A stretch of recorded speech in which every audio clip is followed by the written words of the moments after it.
Hello, and welcome to Marriage Unchained, the art of one flesh, where saving marriages, saving families, and saving souls is the flavor of the day.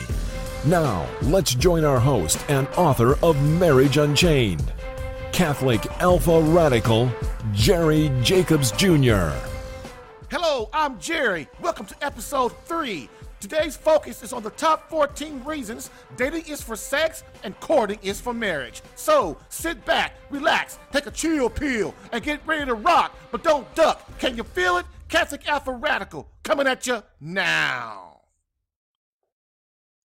Hello, and welcome to Catholic Alpha Radical, where my main mission is to keep you out of divorce court. And where Marriage Unchained, the art of one flesh, divorce combat coaching is the flavor of the day, while helping men understand marriage and courting, not dating, in the Catholic faith. Why? Because dating is for sex and courting is for marriage. Bam. Now, let's do this.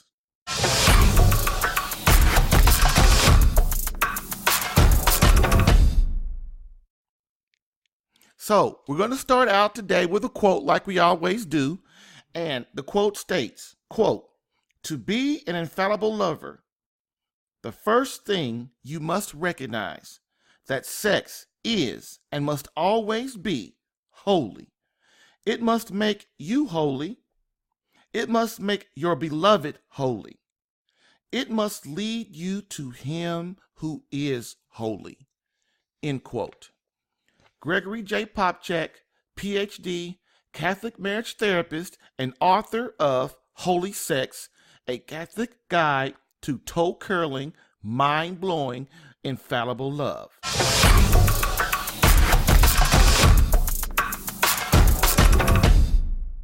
So, why I do this?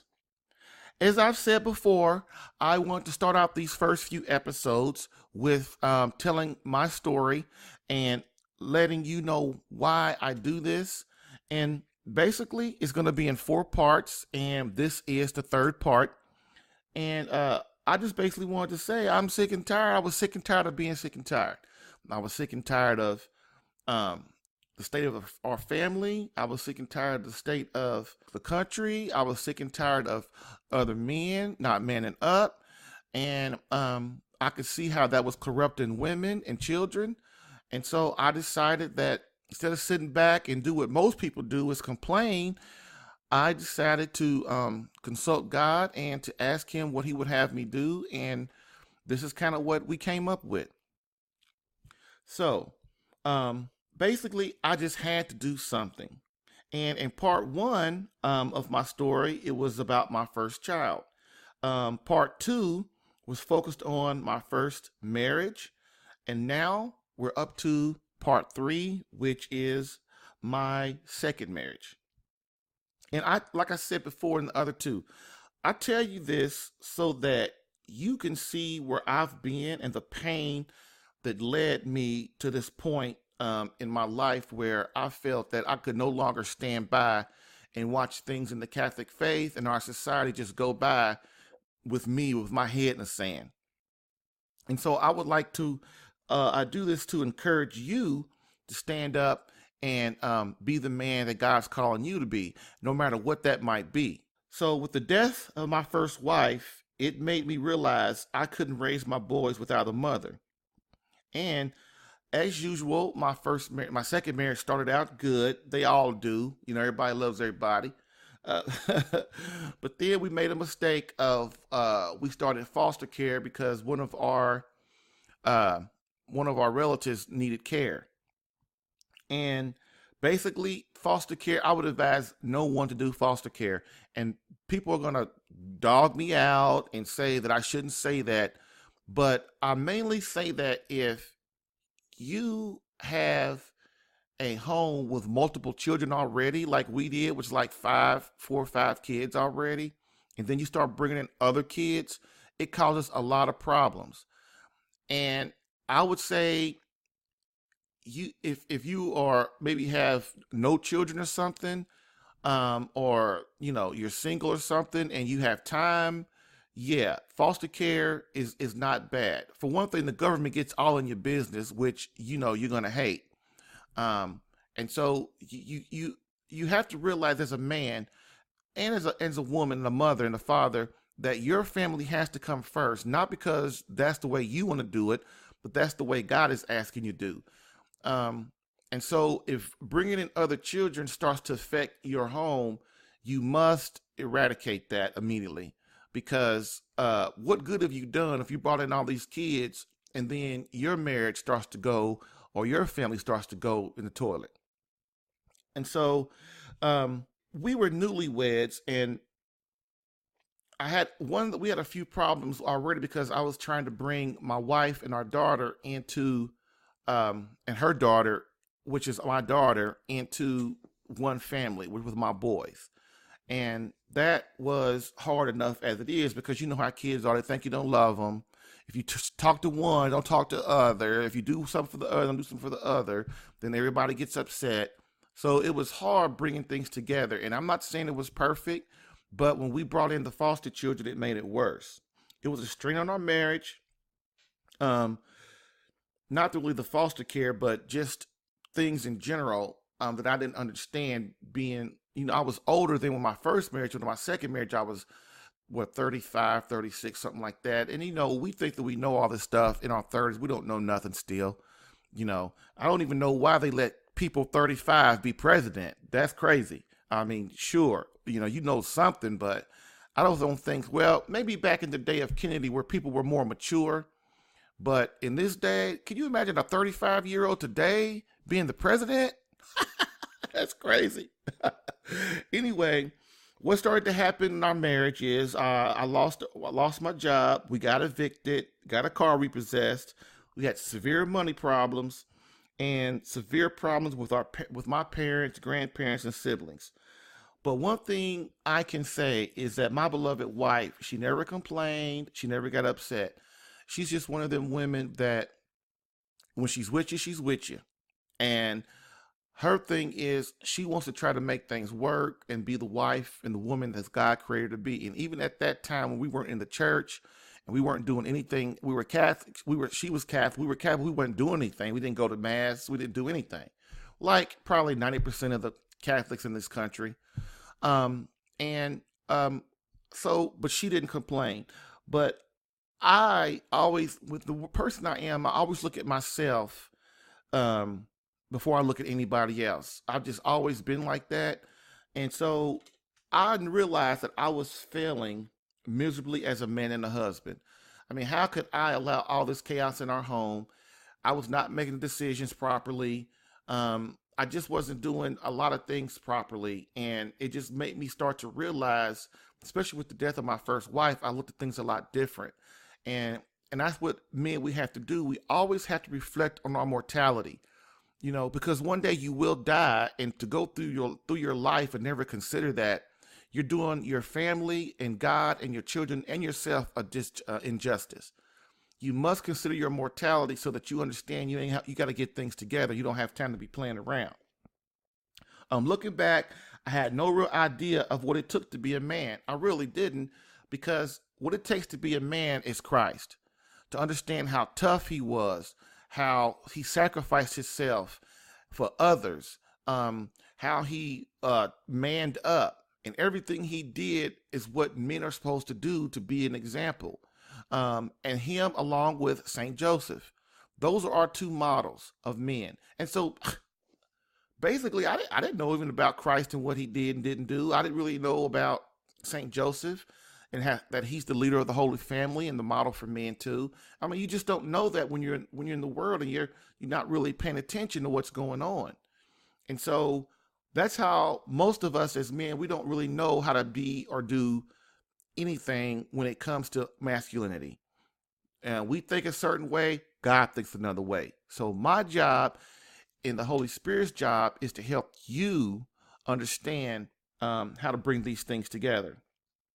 At the time, I had no idea that these three major events in my life was God trying to tell me to straighten up and get it together.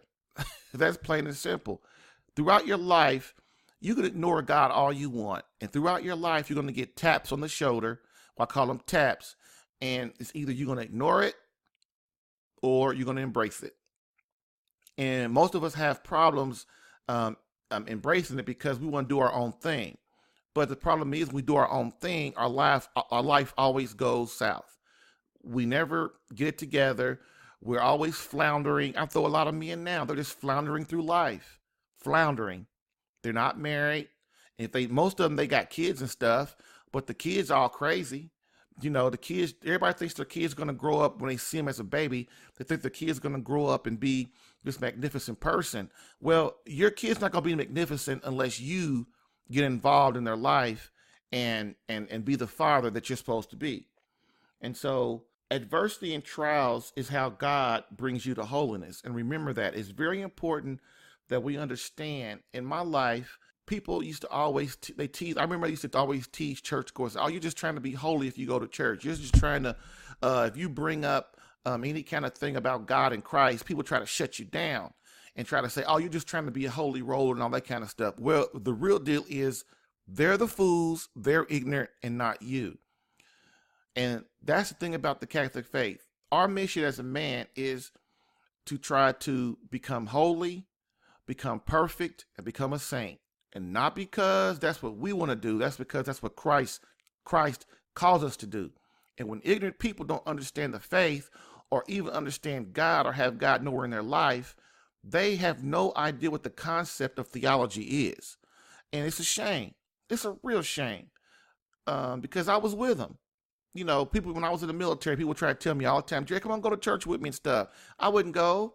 Man, I got girls to meet. I got things to do. I got parties to go to, dog. I can't be going to no church on Sunday. That's my sleep day. You know, and even when we first got married, what I do? I say, well, I'm not going to church on Sunday when during football season. Now, how ignorant is that? I'm putting football above God. Come on now. So that's my part 3 of my story. What we're going to do in podcast number 4 is we're going to go over the last part of my story, which will be the conversion to the Catholic faith. And that is crazy. So, okay. So we're moving on.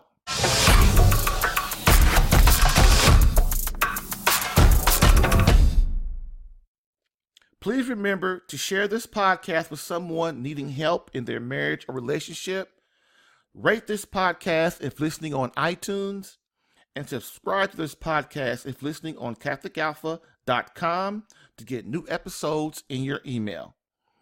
Share the podcast, man. And I know a lot of people, you know, they like to keep things to themselves sometimes, but man, we're trying to work together here. And you share the podcast because men don't really understand about men, and even share it with a woman because she needs to understand how a wife needs to understand how her husband thinks. A woman needs to understand how her boyfriend thinks. And once they understand that, they can deal with them better. And that's my job, to try and get people to understand each other and put God in the mix so that they can get along better and become soulmates in one flesh. And that's in the end what we all trying to do. Get together, love our husband, our spouse, or if we're single, to marry, to become spouses, and then lead that marriage towards God with children, holiness, the Mass, the sacraments, and everything that Christ is trying to offer you to get you where? To heaven.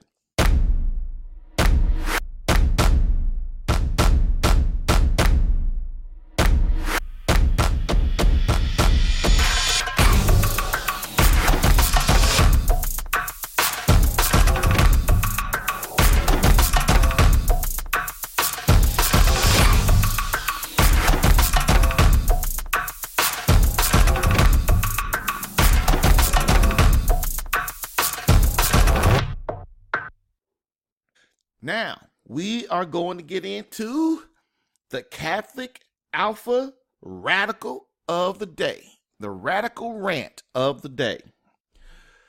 So, the name of the Catholic Alpha Radical Rant of the day is The Cowardice of Men The top 21 reasons men have caused the 2018 scandal in the Catholic Church and why we're not going to take it anymore. It's deep, ain't it? So we've already done 2, and this is the third one. So, but before I start, this will be a 21 episode series. So I'll do one of these per show because I don't want to overwhelm you with all 21, because each one has its own special flavor that it needs attention. So I also understand that the infiltration by the Catholic Church with homosexuality and radical feminism was planned in order to destroy the morality of those within the church, priests and laity, and is not the teaching of the Catholic Church. Why was this done? Radical feminism and homosexuality, in short, were put onto the Catholic faith because they want to destroy the morality of the United States and the world. So they started, the communists tried to do that. And if you don't understand that, or you think that's a bunch of bull, you need to go and look it up and get and study. So they did this to destroy the American family, to destroy our morality, and to destroy our patriotism. Because the communists tried to infiltrate us in the 20s and 30s. I think it's the 20s and 30s. And we, in our country, the United States, we was whole. We stayed fast. We was men. We was warriors. And we told them, no, we're not doing that. And so they came up with the idea that the reason that they couldn't get through to us is because of our faith in our family, our morality, which was God and the Catholic Church, and how strong that was. Also, we, of course, Americans, we are very strong in patriotism. And if you look today, you'll see that our patriotism is way down. It's not nearly what it used to be, because it's been watered down. I know a lot of blacks, and I understand, in our culture a little bit, patriotism is not really a big thing. I mean, we say yay, yay, rah, rah, and all that stuff, but it's really not a big thing because, blacks have always felt that we've been down, we were slaves and had that mentality and stuff. But I've always been one, my father gets on me a lot, and I understand he was born in the 1940s and he went through the 50s and 60s and 70s and stuff. But when I grew up, I went to the military and I understood how the patriotism thing works, how things work a little different than my father. And he gets mad at me when I start talking about, that we can't be worried about what race and all this kind of crazy mess. Because race, all it does is keep you down. It keeps your mentality down. It keeps you ignorant. It keeps you, and all these people that keep perpetrating race and, and all Black Lives Matter and, the Jesse Jacksons and those kind of people and stuff. I'm sure they're good people at heart and they want to do the right thing, but they're being manipulated. And anytime you put your race above everything else, it's kind of a conflict of interest. Man, I'm going to tell you, I know plenty of white folks, and I'm telling you, it's every white person you come across is not like that. And you have to give people what they are, just like with homosexuals and stuff. Even though a man's a homosexual, you still treat him as a human person first. Why? Because that's what God demands. A lot of times we have to get away from what we feel and go by with logic. And a lot of times we have to remember that when Christ, that's one of the reasons why I love the Catholic faith, in that in the Catholic faith, we bring in everybody into Christ's church. And the reason why is because we don't worry about all that stuff, about races and all that stuff. Because if you put your race and your culture and your nationality and what country you're from, if you put that above God, that is the prime time for the evil one to infiltrate your country, your environment, and your family. Why? Because when you don't put God first, you'll fall for anything. You think the sky's green and somebody tell you it's green when the sky's actually blue. Now, everybody today, nobody thinks they're manipulated, but they really are.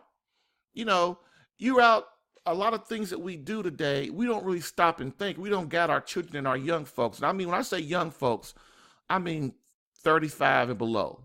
Really, I really believe that, because they're still kids in a way, most of them, especially the maturity rate.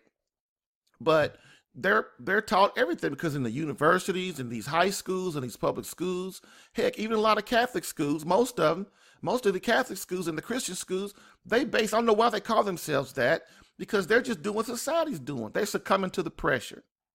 Okay, so if you want more on what I've just talked about the infiltration of the Catholic Church, on feminism and all that kind of stuff, just listen to episode 2 if you haven't already.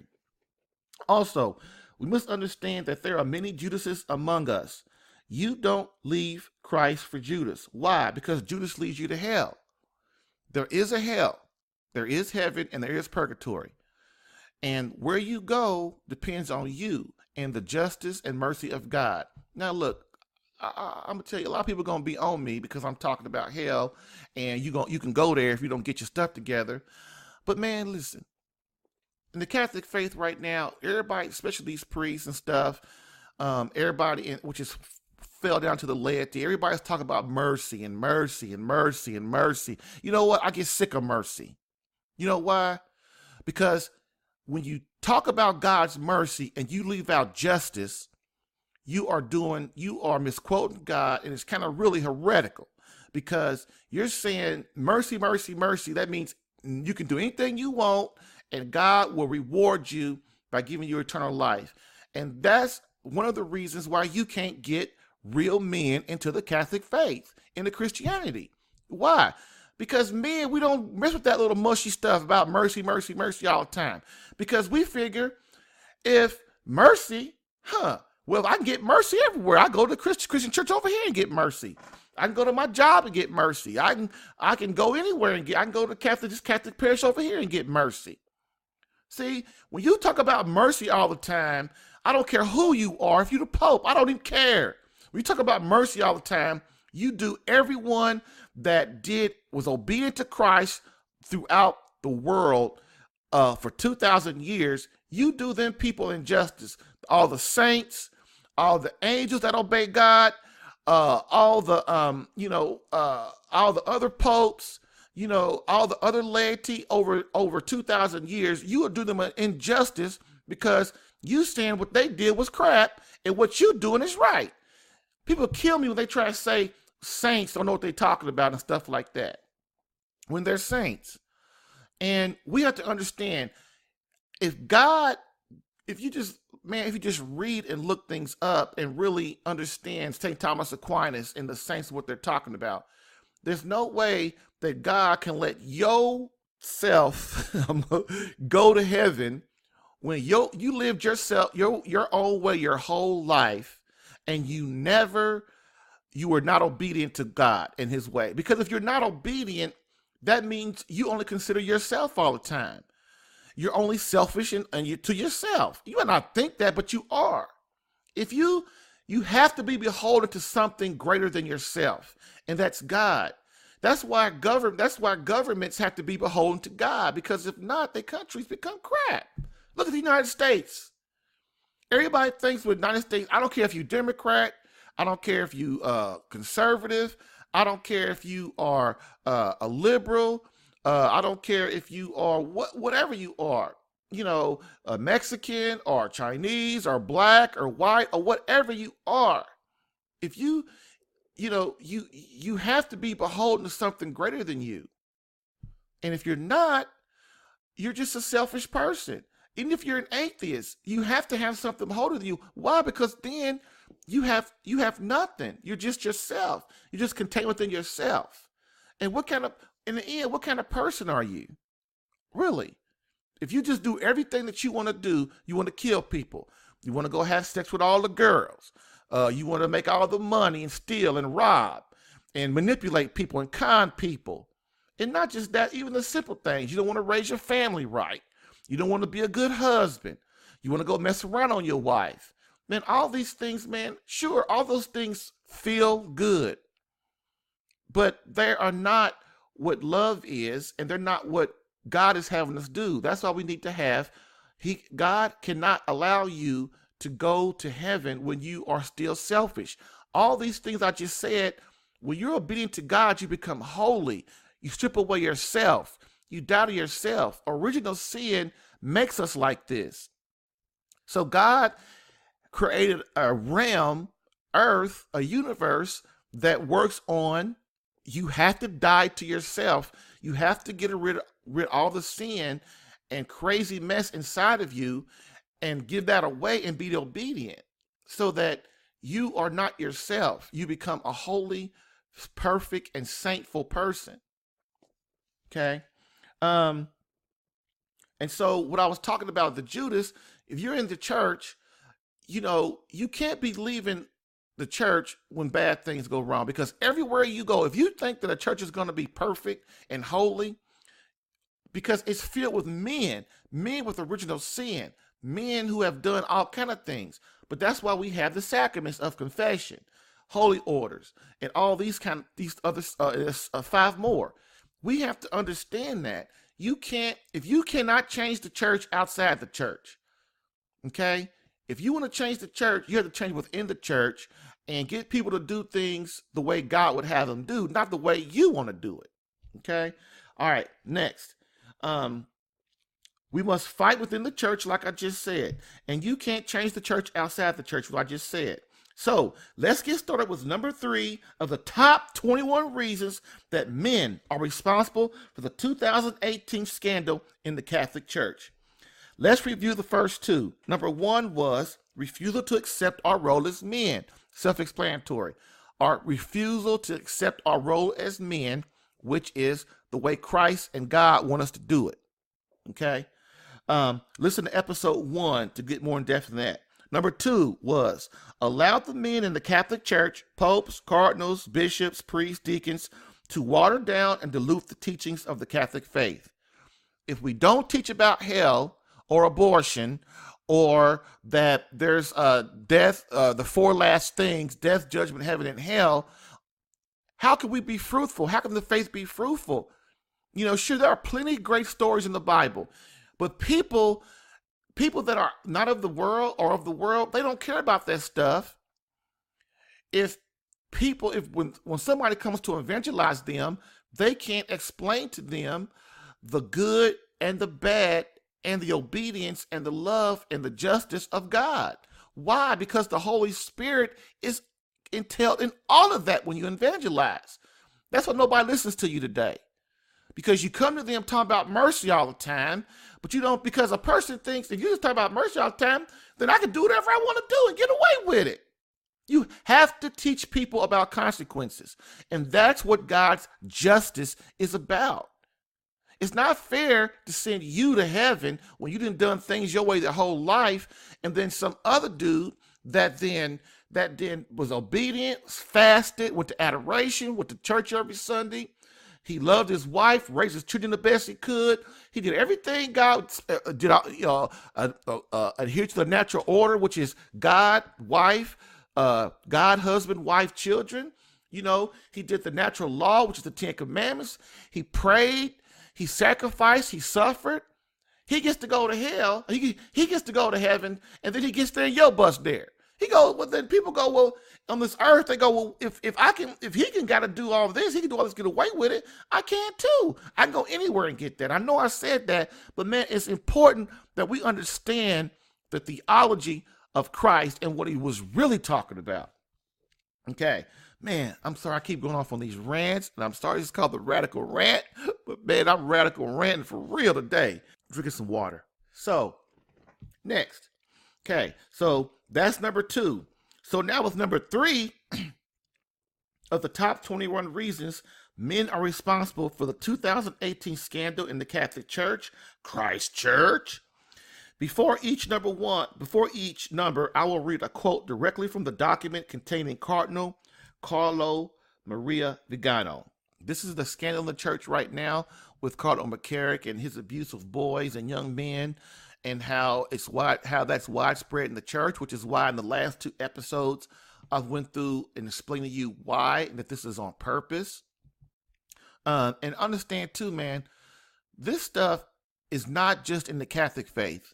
It's in every Christian faith out there. It's in all these public schools, private schools, everything.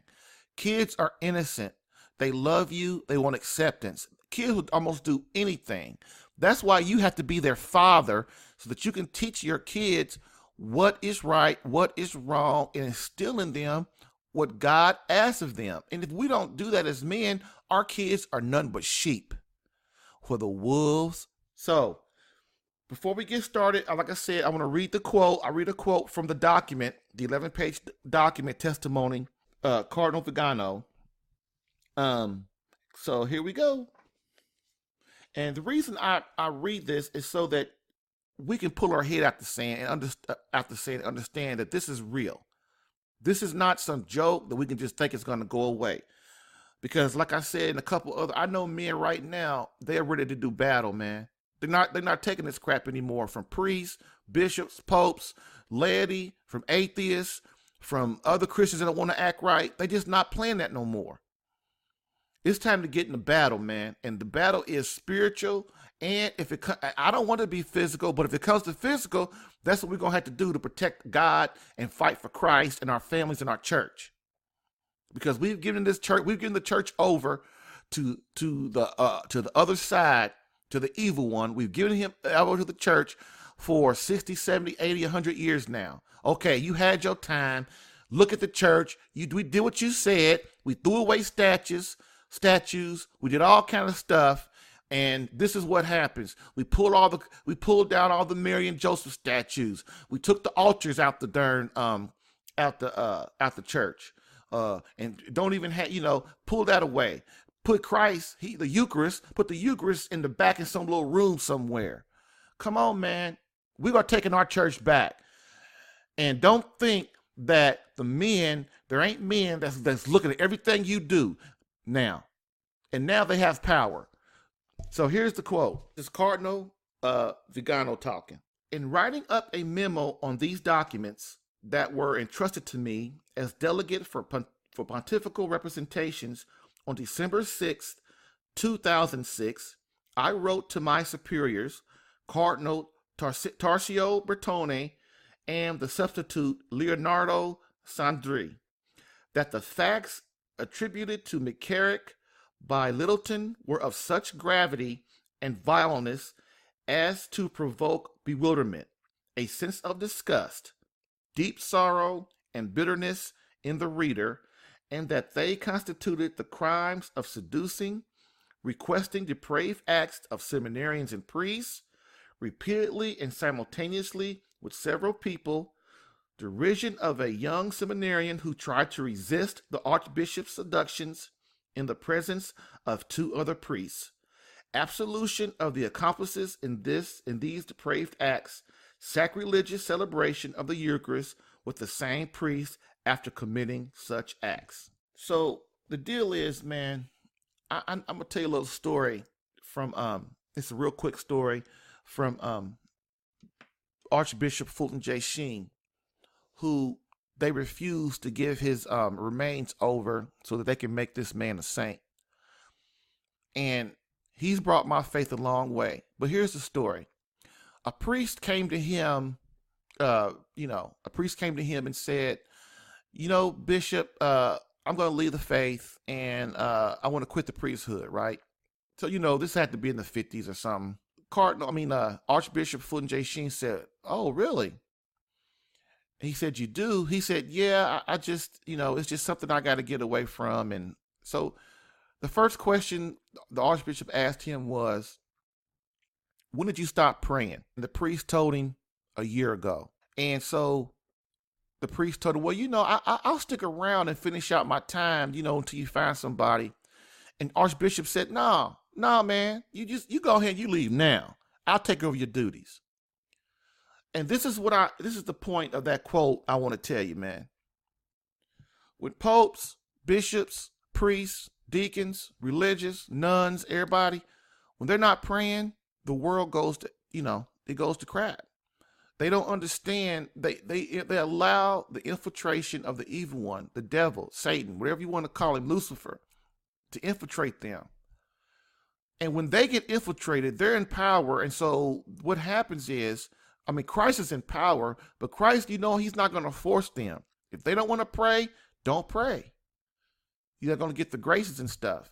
And we have to understand that if a man is not praying for his family, if a priest is not praying for his flock, if a pope is not praying for his flock, if a cardinal and a bishop are not praying, they will be infiltrated. God becomes very far away. They don't even remember what it felt like to be with God. That's why it's important as a man. You have to go to adoration on a daily basis. And adoration is the sacred Eucharist, the Holy Eucharist in a chapel with a little candle burning, and Christ is in there, and you go in there, you spend time with him, just like you spend time with anybody else.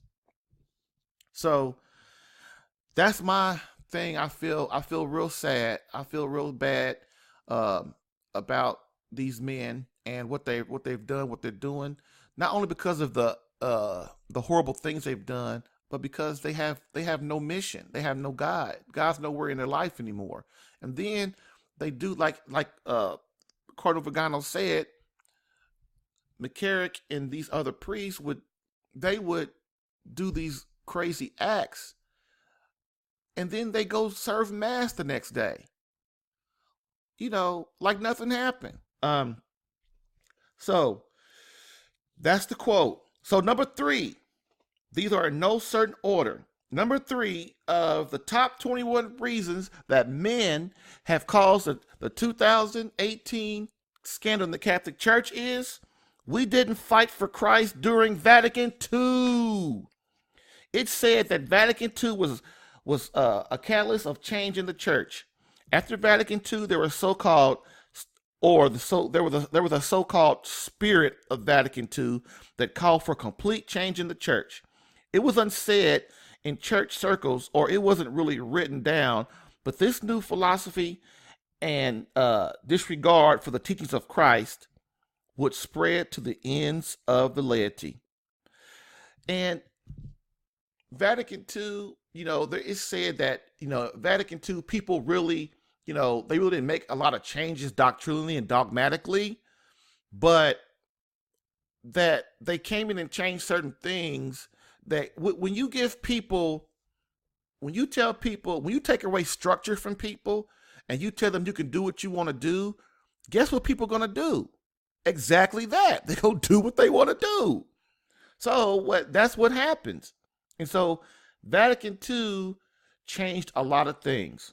And we should be real ashamed of that. The men at that time, the laity, the priests, the religious, they didn't fight for God, man.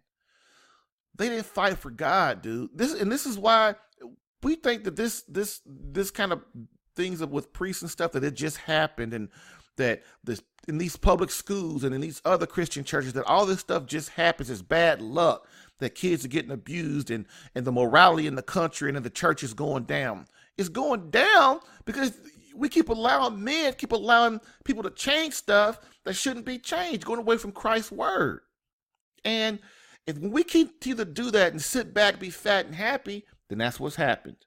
So they changed the Mass, which in the Catholic faith is what is the body of Christ. So when we come together, it's called a Mass. That's another thing Protestants really don't have right to understand, because they left the church. And look, when I talk about Protestants, I know I talk about them a lot, but it's because I love them, man. And because Christ loved them. And when I say I love them, I don't mean this mushy stuff. I mean love. Love is an act of the will. That's the definition of love in the Catholic faith. And Christ's definition. Love is an act of the will. It's not a mushy feeling. It's not any of that stuff. You know why?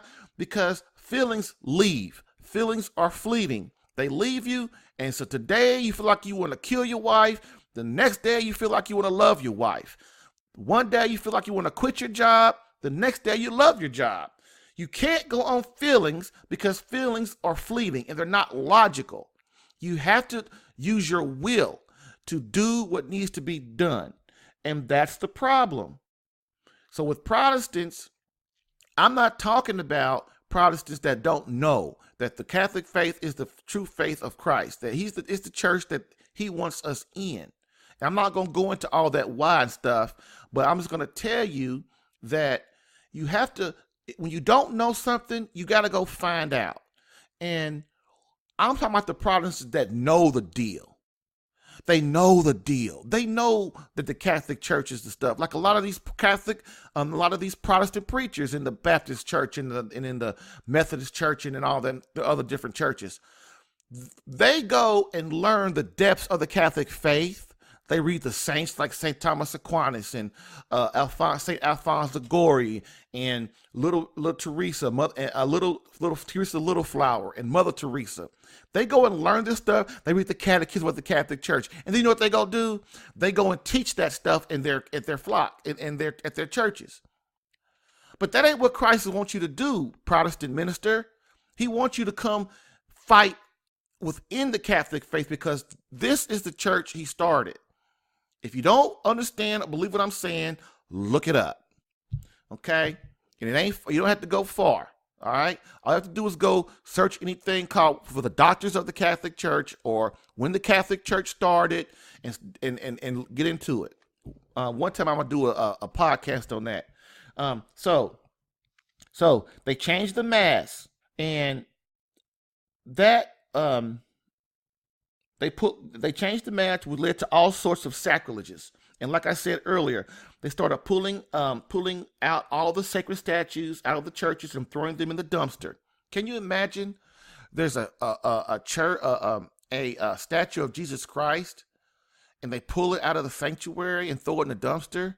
There's a statue of the Blessed Mother or Saint Joseph.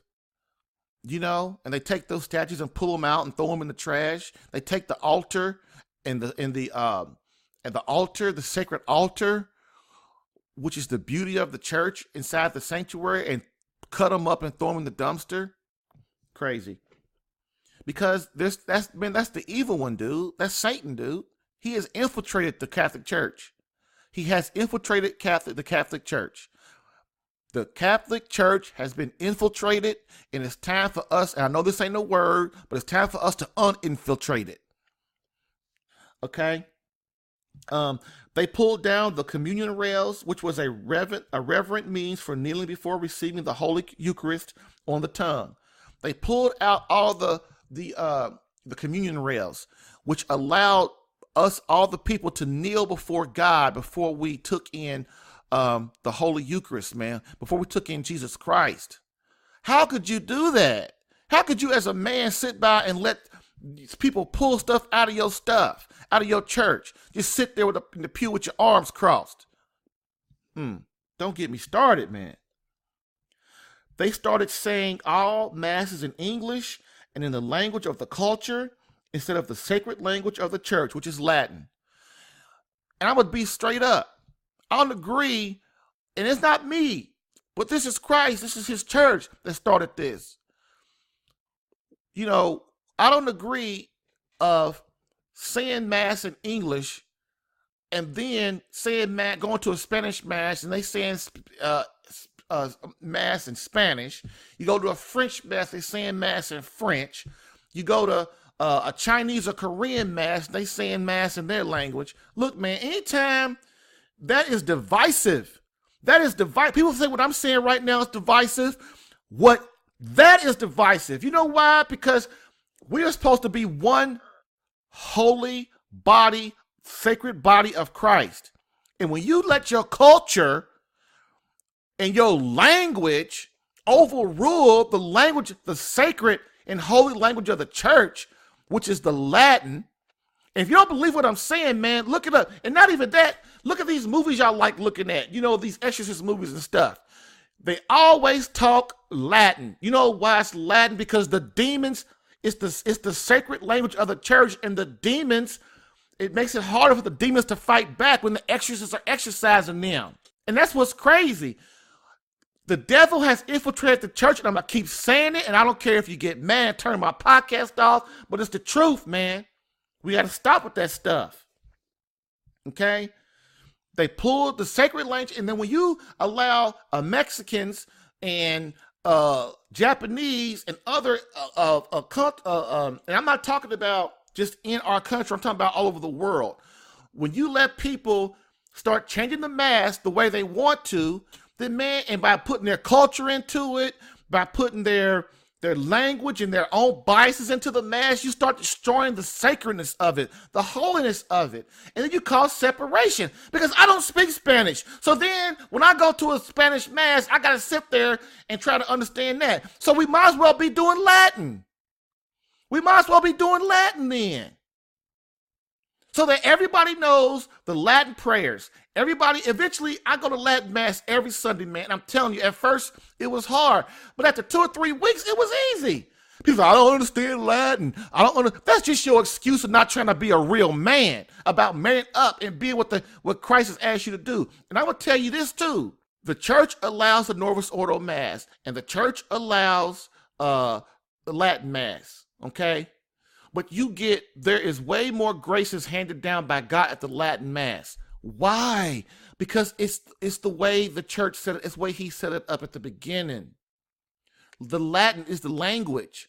And so you as a man, you go to Novus Ordo on Sunday, and what happens is you're not getting the grace that you could be getting for your family, man. It's a duty. And the reason the church started doing this, man, is because they gave in to pressure. Or some people after Vatican II, some parishes just started doing it, didn't get permission or nothing. And then they stopped doing the Latin Mass, didn't get permission or nothing. We took out the rails, we started destroying the statues, and it just really, anyway, don't call me, you can call me a racist, but it's kind of hard to call a black man a racist. But I'm just telling you, it's because of Christ, man. Christ wants us to all be one body. That's why it's called the body of Christ.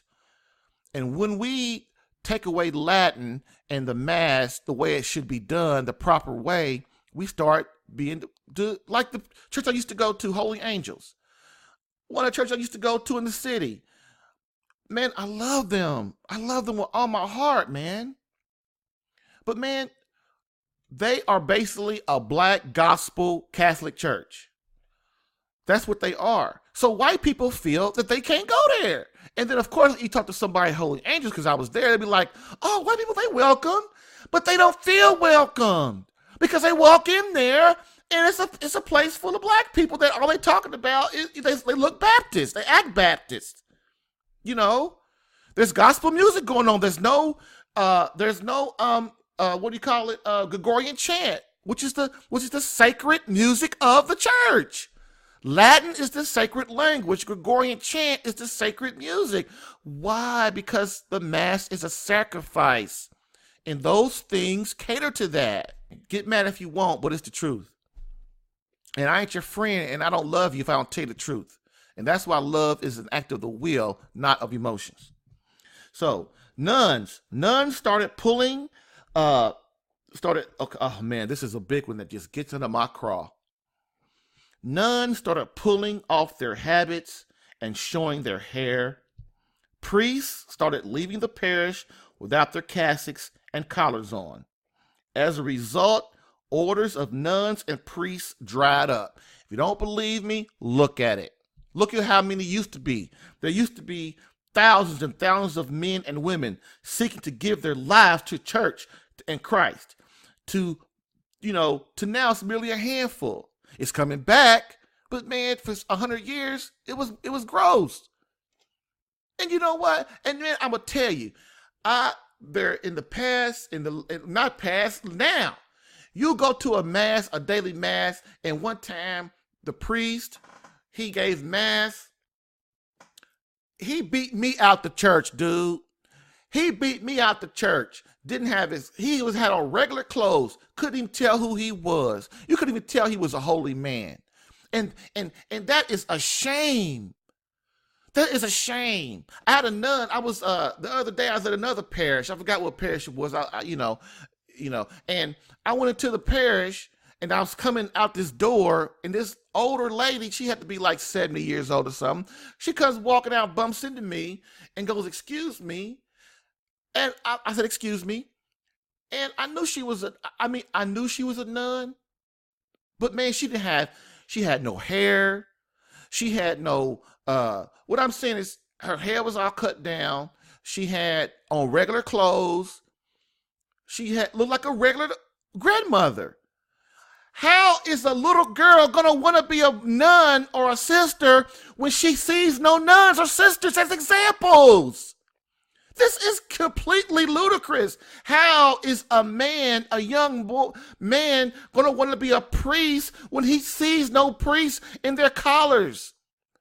If somebody kills somebody and you need to find a police officer and you run down the street and you don't see nobody in their uniform, you can't call a police officer.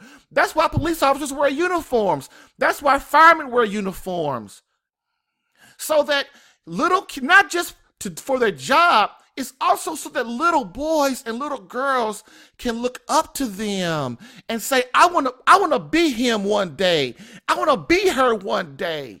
If you're a nun and you're walking around looking like some other old lady that looks like anybody else's grandmother, how is she gonna know? And don't give me something pointing to some little crucifix on your chest. Heck, I wear a crucifix every day. So am I a nun? Does that mean I'm a nun? Nuns and deacons, especially deacons, are boys' heroes. I'm sorry. Nuns and priests, or bishops, or popes, or whatever. Priests are little boys' heroes, and they have to start taking on their role as real men and act like it. You wonder why there's no priests coming to the church? It's two reasons. One, because they don't see none, and the priests don't see them. And two, because the faith is watered down. The fathers and the mothers aren't teaching the faith in the home. Come on, man. This is not rocket science. We need our priests and our nuns to look like who they are. Put your uniform on. Be a warrior for Christ. Nuns, be Christ's bride like you say you are. Priests, be a warrior for Christ. Protect his church, your bride, dude. Just like Christ did. Come on. And I'm not talking about, and I'm going to be a punk right now. I'm going to say the old token thing. I'm not talking about all the priests that are doing things the right way. I'm not talking about the nuns that are in their habits and stuff. And I'm really not. I respect them so much. And when I see a priest doing it right, and when I especially a nun with her habit on and being holy and reverent, I tell her. Why? Because she's fighting a battle out here. Because all these radical feminist women, and some of them ain't even radical feminists, they're just a plain woman for real and a laity, they look at them and mean mug them and look at them like they're how does she think she's this and that? So that nun with her habit on, she is fighting a battle every day from all these worldly women looking at them. They're supposed to be real holy women in the Catholic Church, and they don't. Just like these priests are fighting a battle. The ones that try to turn Cardinal McCarrick in. The ones that try to turn in the ones that are being abused. The priests that try to do it right. The priests that try to, trying to talk out and preach the mass the way it's supposed to be preached. The priests that do the Latin masses every Sunday. The priests that pray every day. 2, 3, 4 hours. Some priests 8 hours a day when you secluded. Man, those are the priests, man. I search every day trying to find them priests for our conference because them boys know what's going on. Them the ones fighting a real spiritual battle every day. They are giving their life away, and that's why you got to respect priests and nuns because the ones that are doing it right, the ones that have not abandoned Christ, you have to really be with them, man, and support and pray for them. Like I pray for my priests of our parish every day. Every day. You know why? Because he's fighting a battle, dude. He's fighting a battle that we should be fighting for our families, which is what? In prayer, adoration, rosary, daily mass, devotions, All this stuff. That's how you protect your family, dude. Now moving on. Nuns. Also, nuns stopped running the schools and hospitals. Nuns stopped running the schools and hospitals. Look at it now. Look at the Catholic schools. You can't even tell it's Catholic. Look at these hospitals and all these hospitals and stuff. They giving abortions and stuff. This is a Catholic hospital giving abortions. Man, I don't even want to go no further than that. That's a whole nother thing. Abortion reigned and enrollment in Catholic schools dwindled, and they began taking government money to survive. Okay. Here's the deal. People always talk about enrollment in Catholic schools. People always talk about there's nobody coming to mass. Christian churches are always talking about we're trying to get people in the pews. You know, Baptists and Presbyterians, all of them. Everybody's crying about we need more people in the pews. But I'm gonna tell you what. You stood by and you allowed the murder of over 50 million children. Those are the people in your pews. Those are the people that should be making money and generating income in your country, the United States, talking about the economy was down and is down and stuff. You're sitting up there talking about population control, and look, you ain't got nobody in your schools because now you got to go to the government to get their money, which what you got to do then, you got to compromise and almost be an atheist to take money from the government. So which means you holding the government above Christ.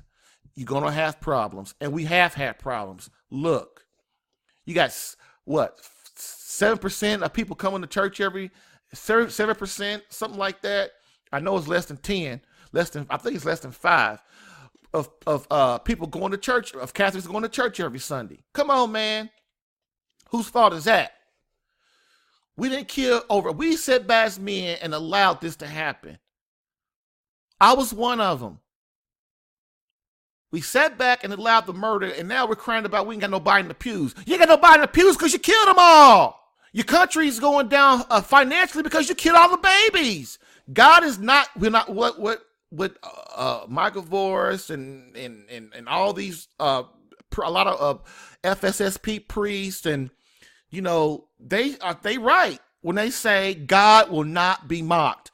God is like, I'm telling you what to do. I'm telling you how to do it to make your life better and happy and peaceful. So what you do whatever you want to do. So now you don't start killing people. So I'm supposed to start pulling my grace away. I'm going to allow evil into your country. I'm going to allow evil into your home. I'm going to allow evil into your church. I'm going to allow evil into all these, into you. I'm going to allow the devil in and let him do what he wants to do until you realize you need me. And that's not, when God says you need me, that's not him being arrogant. I used to think that as before I was Catholic and stuff, when I started learning my faith. When God says you need, that's not him being arrogant. That's him trying to tell you, I created you. First of all. Second of all, I know what makes you happy. Third of all, you need me. You need me to be, so that you can be holy, so that you can come away, so that you can be the man I need you to be. So, you know, you have to die to yourself, okay? So that's that. These are just a few catastrophic changes that occurred. And what did the men do? We sat around and allowed this, knowing better. A lot of us men know better, but we want power more. Don't get me wrong, dude. I like power too. But I also understand humility and meekness.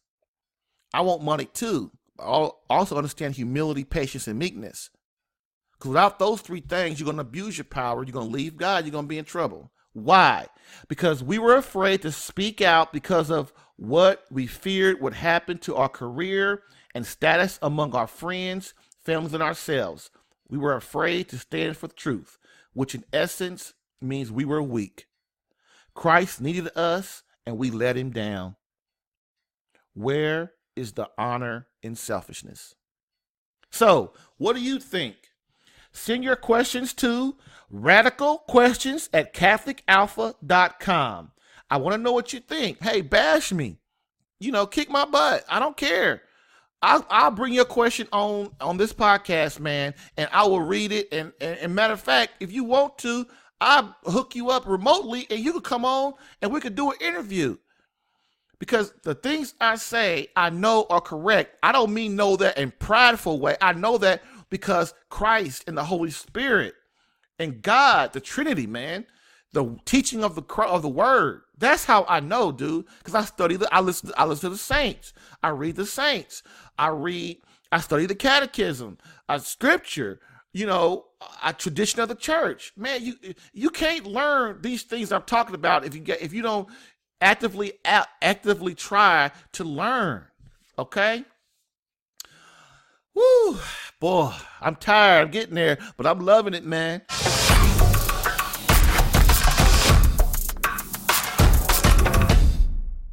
So please remember to share this podcast with someone needing help in their marriage and relationship.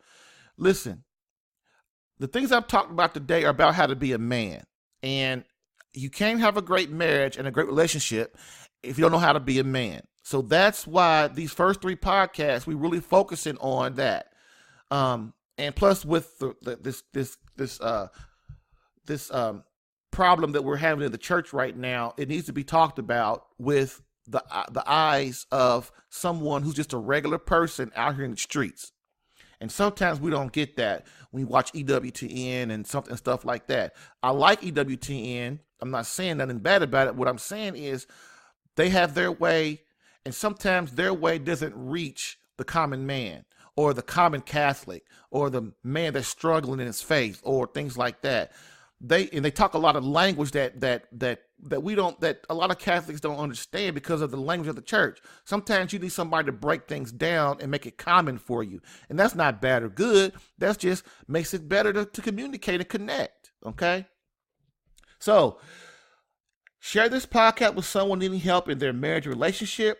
Rate this podcast if listening on iTunes. Subscribe to this podcast if listening on CatholicAlpha.com to get new episodes in your email automatically.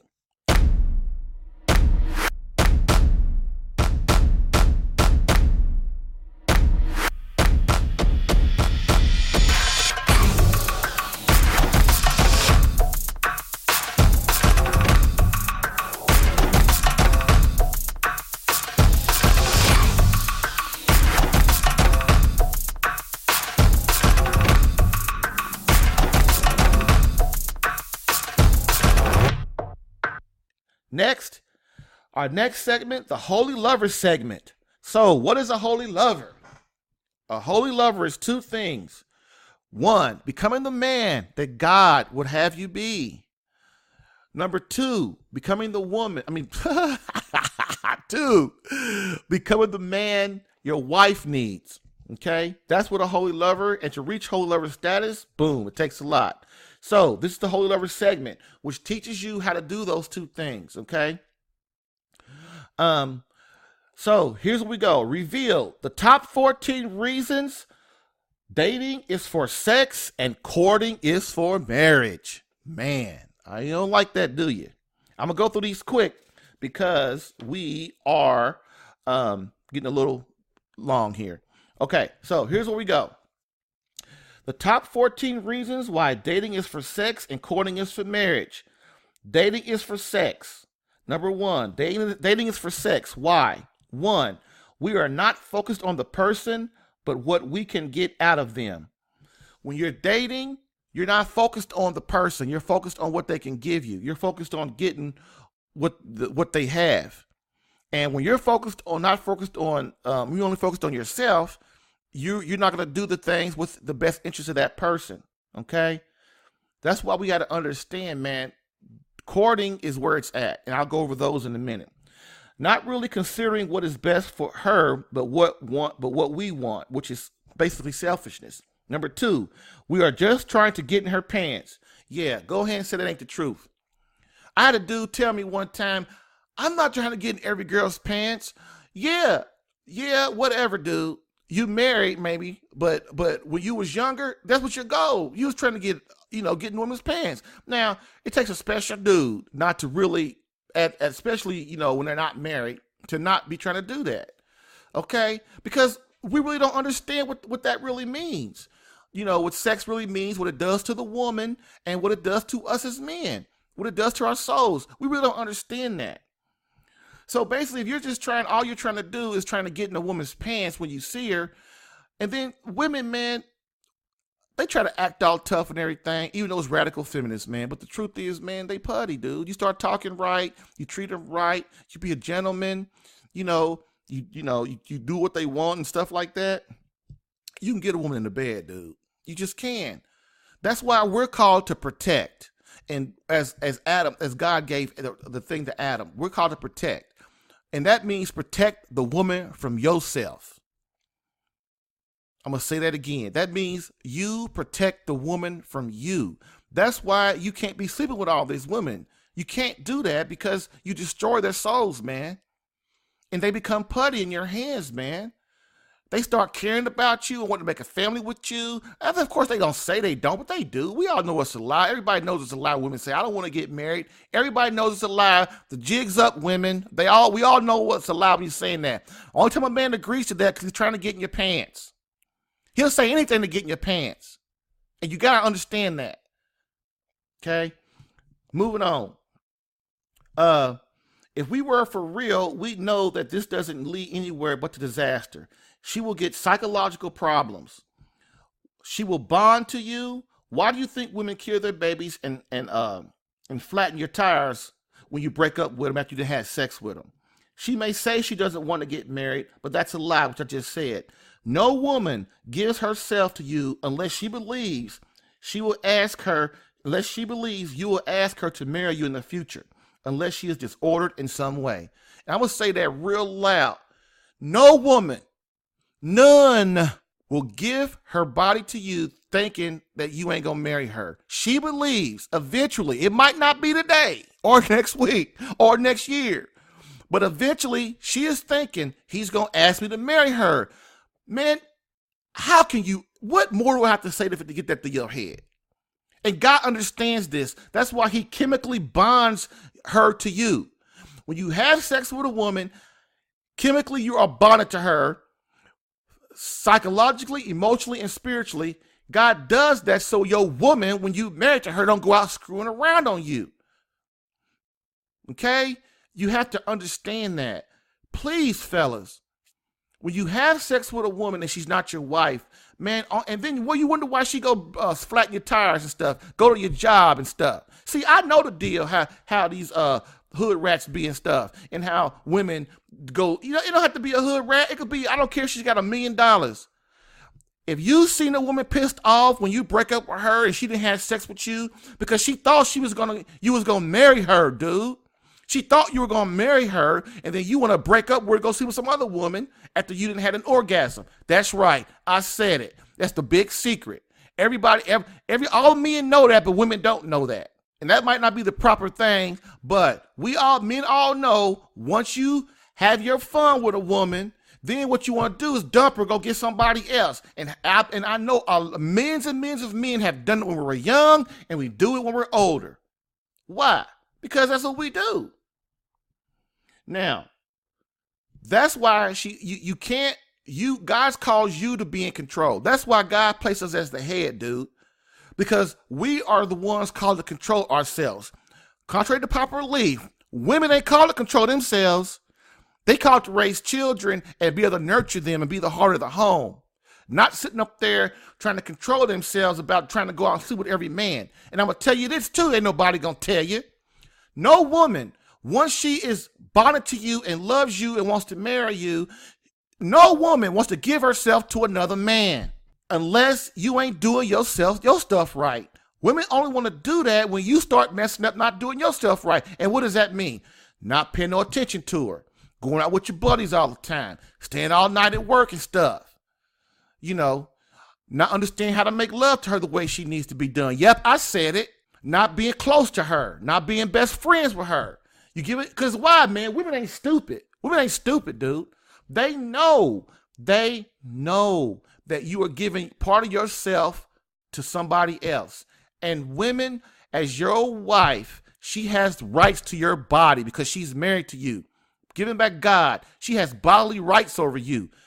And so when you and that includes your heart and your mind. And when you go out and giving your attention, too much of it, to other entities and other things, she will sense that as a woman and start to withdraw from you. And then as it goes on for so long, you know what she's going to do? She's going to find her another dude, or she's going to be miserable and unhappy and make your house hell. Don't think I ain't lying. Okay, there we are. Okay, number 3, we are just seeking to get pleasure. Yeah, you're just seeking to get pleasure. Sex makes us feel good, but it's only temporary, and that's what you are seeking. Erotic, lustful, temporary pleasure that only has one means to an end, to fulfill a need that only benefits your ego. If you're looking at a woman and you want to have sex with her and you're just dating, that's what dating is, man. We just want to try it out. Yeah, we just want to try it out. We just want to get our pleasure.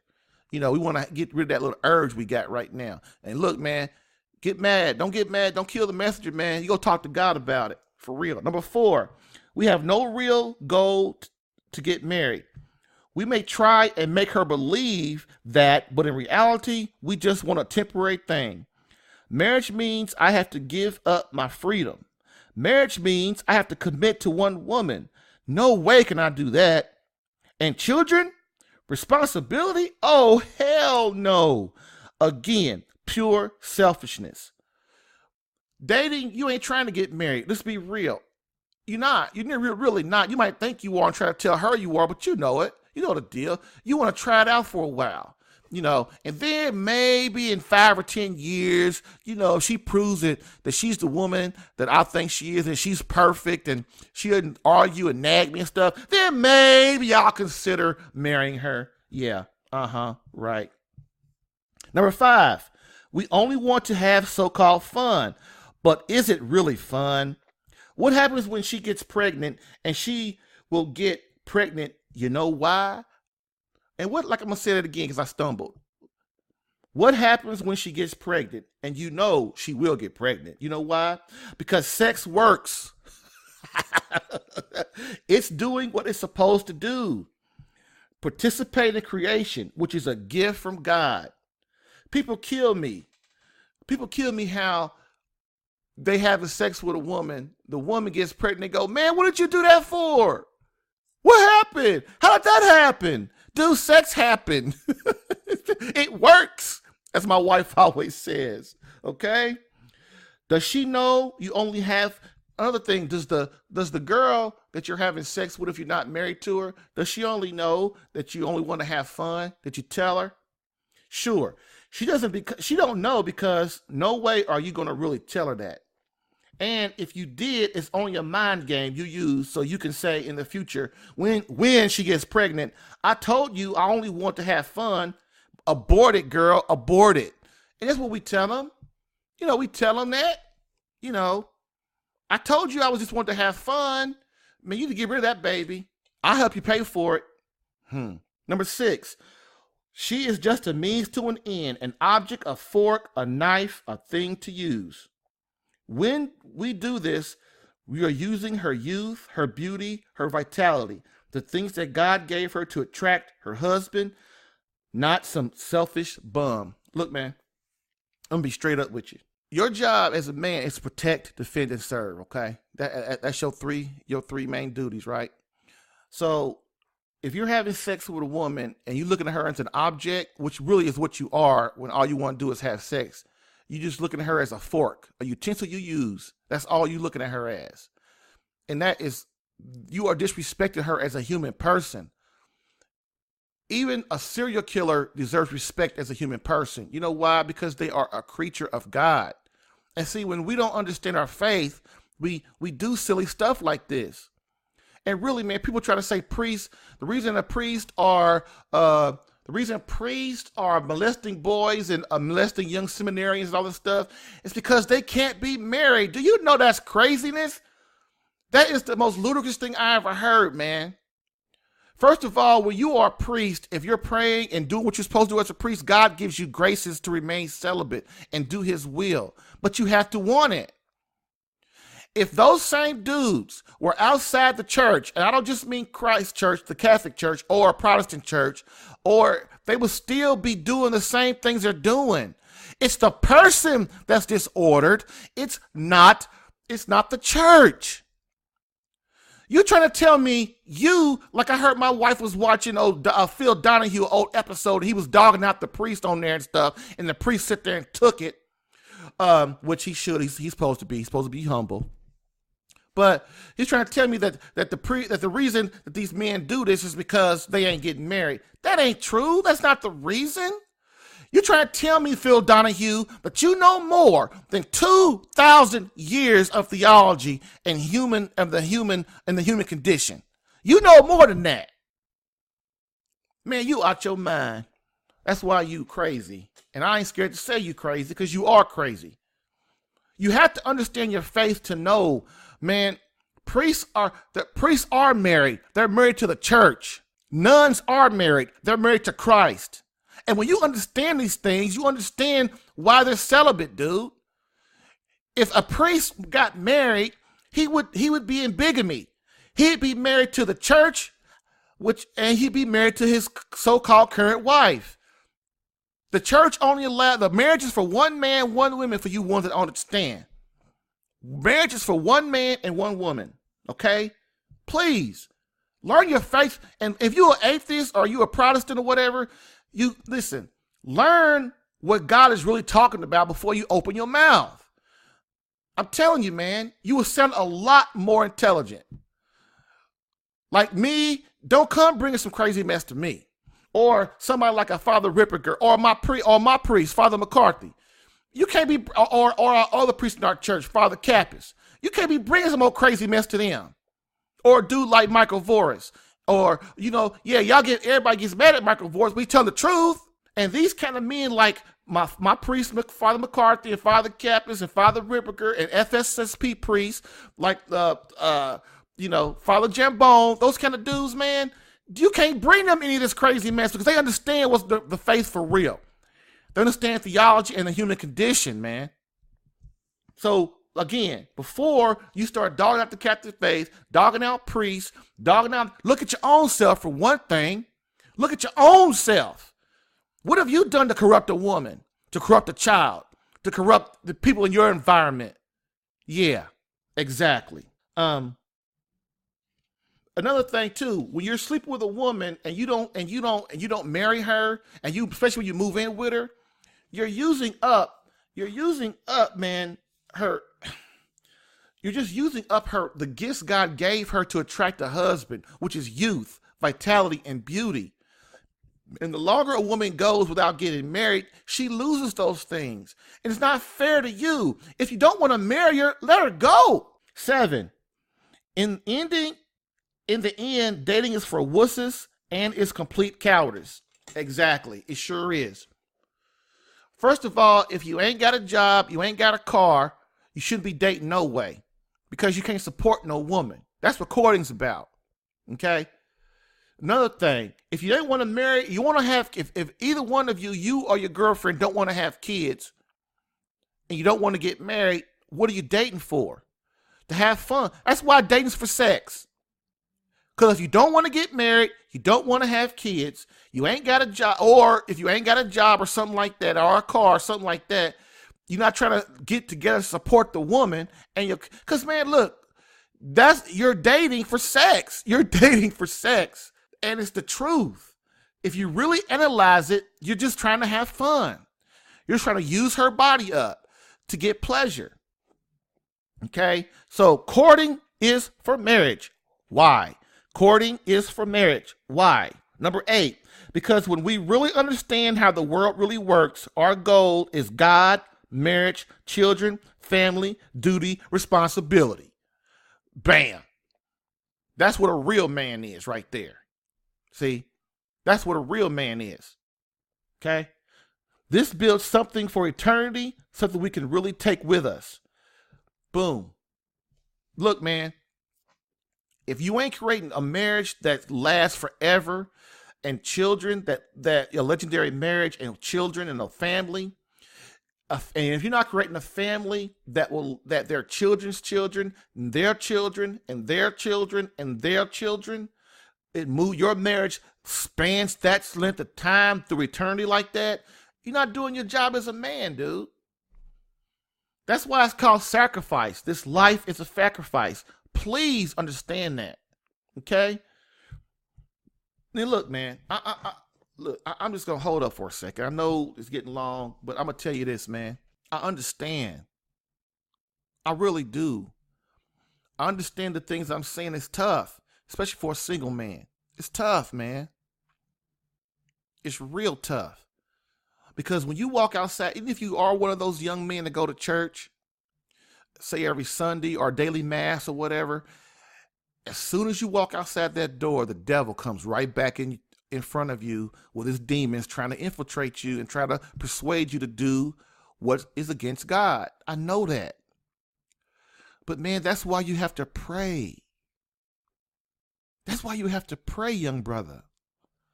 Because God, those graces, he will keep the devil off of you. And he will help you find the woman you need, man. I promise you. But you got to do your part. Number 9, we are seeking something greater than ourselves. Courting is unattached to the ego or selfishness. It is considering the bigger picture and understands time is a factor. What is that something bigger?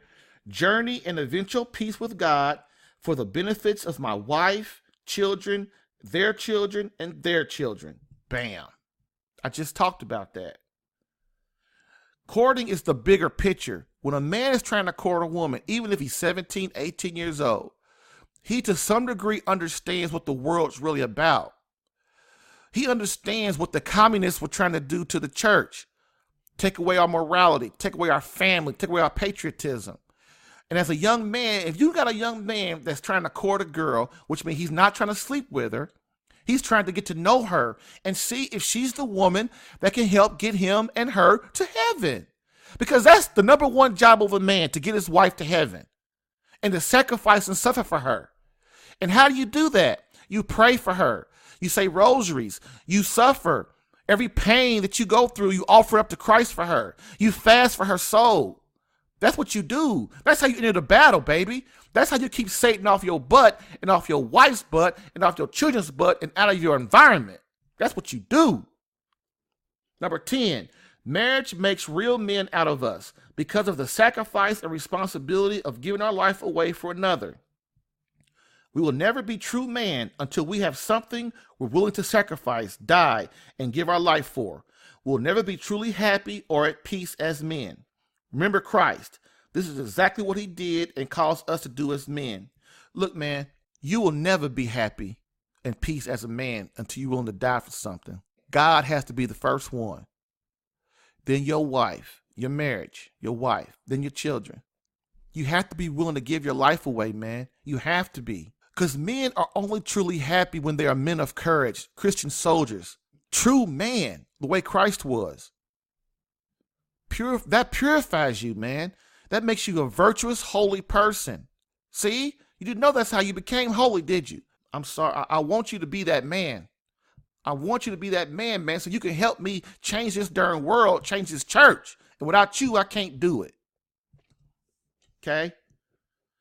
Number 11, we are looking for that perfect woman as a courter when we're courting. We're looking for that perfect woman as a helpmate that can and will joy, that can and will joy in helping me get to heaven. This is what real life is about, a test of sacrificing for that true love, with both of us on the same page, a journey towards God. Look, man, your wife is your helpmate. Your girlfriend is your potential helpmate. You marry her so that she becomes your helpmate. And what does that mean? That doesn't mean, that's why God calls it a helpmate, because she is your assistant, your partner, your battle partner in this world that is trying to take her soul and the souls of your children. And so your job as the head is you're responsible for everything in the house, everything in your environment, everything. You're responsible for it. Okay? Your wife's job is to assist you in accomplishing those things. I know it's real simple. I know it's hard, but that's it. Your job is not to die. When Ephesians 21-35 says submit to your husband, it does not mean submit. It means under the submission. Under the submission of who? under the submission of Christ. The husband is subject to Christ. Christ is subject to God. Okay? The husband is subject to Christ. The wife is subject to the husband. The children are subject to the wife and the father. See, and that's what women don't understand. If you as a woman are not under the submission of your husband and Christ, then your kids ain't going to be submit to you. See how it works? It's called the natural order. And if that's why women, they are destroying the country like that. They're helping people destroy the family. And I want you to understand that God put it this way for a reason. He's not trying to have a woman just be abused by her husband, because if the husband is doing his job the right way, he is journeying towards Christ. He is submitting to Christ. It's called obedience. That's how you get rid of your selfish self. Okay? Okay. So what is love? We already talked about that. Love is an act of the will. It's not all about emotion. It's about the will. You decide to be obedient to Christ. You decide to be obedient to your wife. You decide. That's why it's called free will. Number 12, we are looking for that one woman that can help me get our children to heaven. See helpmate. I already talked about that. Ephesians 5, 21 through 33. I think I said 35 earlier. It's 21 through 33. Okay? 13 and 12 go together. And because of the last two, assisting and helping me get to heaven as well as my children, we seek that perfect beloved to become one flesh. Okay? Man, understand. We're looking for, as a man and you're courting, okay? You're looking for that special woman to create one flesh. What is one flesh? It's like when God created the sun, and the Son and God's love was so great with each other that they create the Holy Spirit. And the Holy Spirit is kind of like their child, okay? The three is called the Trinity, okay? That love between those three are so strong, okay? So that is why God lets us participate in the creation. Because why? Because a man loves his wife so much. A wife loves her husband so much that in 9 months they become one flesh and there's a child. That is so profound. And if we thought about it like that, we wouldn't do a lot of the things we do. Okay? Okay. Number 13. Not number 13. 14. Number 14. In the end, courting is for warriors and is heroic. It undertakes the role given to Adam by God for every man throughout eternity to protect, defend, and serve. When God created Adam, Eve wasn't even around. He created Adam. Why? So Adam could name the plants, the animals, and all that stuff. The mountains, the trees. He could name everything, which is God saying, look, man, you're responsible for all this. You are responsible for this. I'm giving this all to you. You are the man now, but you know what? You ain't meant to be alone, so I'm going to create you a helpmate to help you do all this because you can't do it by yourself. Okay? Plus, it's cool to have something beautiful to look at every day too.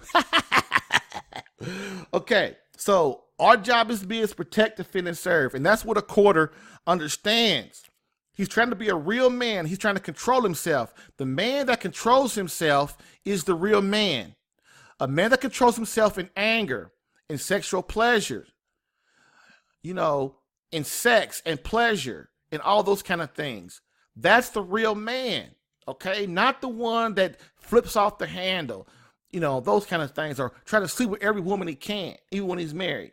I ask you, do you want to, dater or courter? I ask you, whom do you aspire to be? Wuss or warrior? Bam.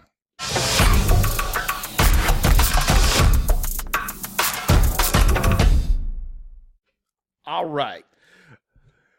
That was a lot. We're moving on. We're done. Please remember to share this podcast with someone needing help in their marriage or relationship. Rate this podcast if listening on iTunes. Subscribe to this podcast if listening on CatholicAlpha.com to get new episodes in your email.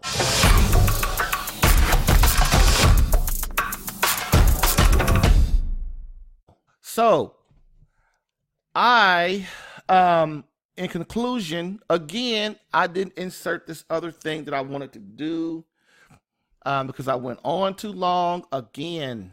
Okay.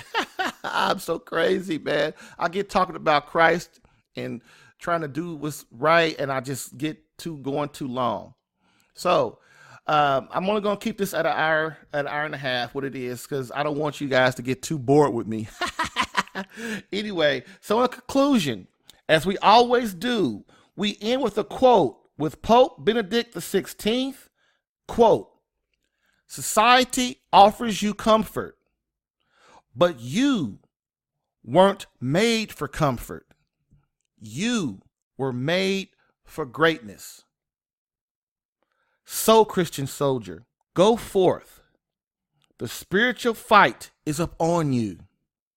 Fast, pray, and prepare for battle.